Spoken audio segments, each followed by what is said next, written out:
વાત રાજકોટની રાજકોટ જિલ્લામાં સિંહ બન્યા હિંસક। અત્યાર સુધી પશુઓનું મારણ કરી પશુપાલકોમાં જે દહેશત બેઠી હતી, વડાડી ગામમાં ગામડાઓની અંદર આ પરિસ્થિતિ છે। સીધા જ આપણે ફોરેસ્ટ વિભાગના ગાંગડિયા સાહેબ છે અધિકારી, આપણે એમની સાથે વાત કરીશું। સર, શું હકીકત છે અત્યારે? હા, તારીખ 30/11 થી રાજકોટ તાલુકામાં જે સિંહો આવેલ છે તેને રાજકોટ તાલુકાની અંદર અત્યાર સુધીમાં 11 મારણ કરેલા છે અને રાત્રિ દરમિયાન જ મૂવમેન્ટ કરીને વાડી વિસ્તારમાં કે જ્યાં એકદમ પશુ રેઢા હોય છે એનું મારણ કરે છે। આમાં જો છાપરા જેવો વિસ્તાર હોય કે બંધ વાડા જેવું હોય તો એમાં મારણ નથી કરતા, પણ ખુલ્લા વિસ્તારમાં અને આજુબાજુ લોકો ન હોય એ માટે આ મારણ કરતા હોય છે। સર, ગામ લોકોની એવી રજૂઆત છે આ તમામ ગામડાઓની કે આ સિંહને પરત પાછા પોતાના મૂળ સ્થળે પહોંચાડવામાં આવે। સર, શું હકીકત છે? ખરેખર ફોરેસ્ટ વિભાગ પહોંચાડી શકે કે ન પહોંચાડી શકે?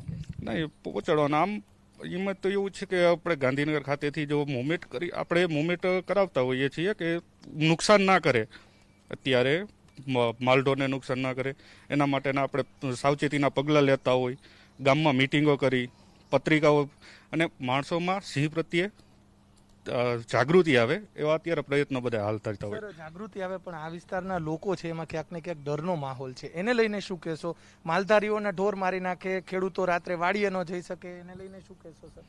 એના માટે તો આપણે રાત્રિ દરમિયાન સતત પેટ્રોલિંગ રાખીએ છીએ, કોઈને માલનું નુકસાન ના થાય એ માટે સતત બધાને ફોન નંબર આપીને ક્યાંય બી દેખાય કે પગમાર દેખાય કે કંઈ એવું લાગે તો એના માટે સતત અમે પ્રયત્નશીલ રહેતા હોઈએ છીએ। સર, આને પાછા ધારી વિસ્તારમાંથી આવ્યા તો ત્યાં પાછા મોકલી શકે વન વિભાગ કે ગાંધીનગરથી રાહ જોવી પડે? હા, એના માટે તો અમારા ઉપરી અધિકારીને જે સૂચના હોય એને અનુસરીને આ કાર્યવાહી કરવાની રહેશે। ચોક્કસ, અહીંયા ગામ લોકો, ગામના આગેવાન આપણી સાથે। નરેન્દ્રસિંહ, શું કહેશો? તમારા ગામની અંદર 2 પશુના મારણ કર્યા છે। આમ જોઈએ તો 3 પશુઓના મારણ કર્યા છે। એક પરમ દિવસે એક ગાયનું મારણ કર્યું છે અને આજે 2 મારણ કર્યા છે। હકીકતે ફોરેસ્ટ વિભાગના જે અધિકારી સાહેબ કહે છે, પણ જે સિંહોની સંખ્યા છે એ મારા માનવા પ્રમાણે આંક મોટો છે અને સિંહો છે અલગ અલગ વિસ્તારમાં ડાયવર્ટ થયેલા છે, અલગ અલગ જુદા પડી ગયા છે સિંહો।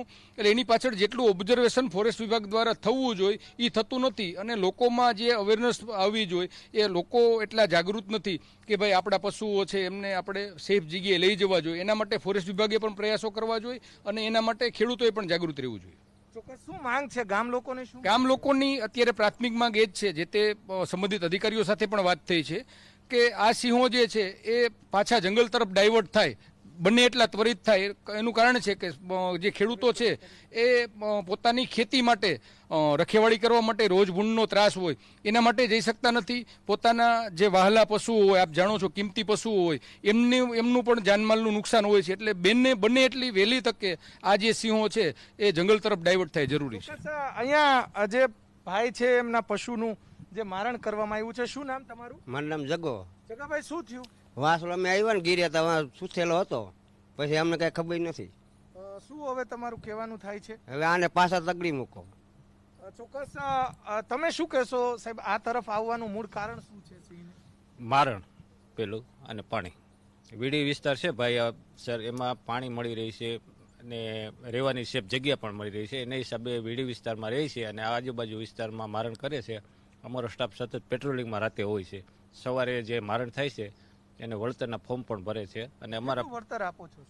વળતર તો માલ પ્રમાણે હોય છે। ગાય હોય તો અમે છેલ્લે 25,000 આપેલા છે, વાસડાના 15 આપેલા છે, ભેંસના 30 આપેલા છે। આ રીતે અધિકારીઓ ફોર્મ ભરીએ પછી જે રીતે મંજૂર થાય છે એ રીતે આપે છે। ચોક્કસ, 25-30 હજારમાં ગાય આવે ખરી? ના, અત્યારના હાલના જે સંજોગો છે આપ સૌ જાણો છો કે પશુઓની કિંમત ખૂબ ઊંચી વહી ગઈ છે। 25-30 હજાર રૂપિયા એ મામૂલી રકમ થાય, ગાયની કિંમત લાખ રૂપિયા સુધી છે અને જેવું પશુ મર્યું હોય એ મુજબ એનું પંચનામું યોગ્ય રીતે થઈ એની કિંમતની આકારણી થઈ થવું જોઈએ, એ જરૂરી છે। ચોક્કસ, અન્ય શું વાડીએ જાવ તો શું બીક લાગે છે?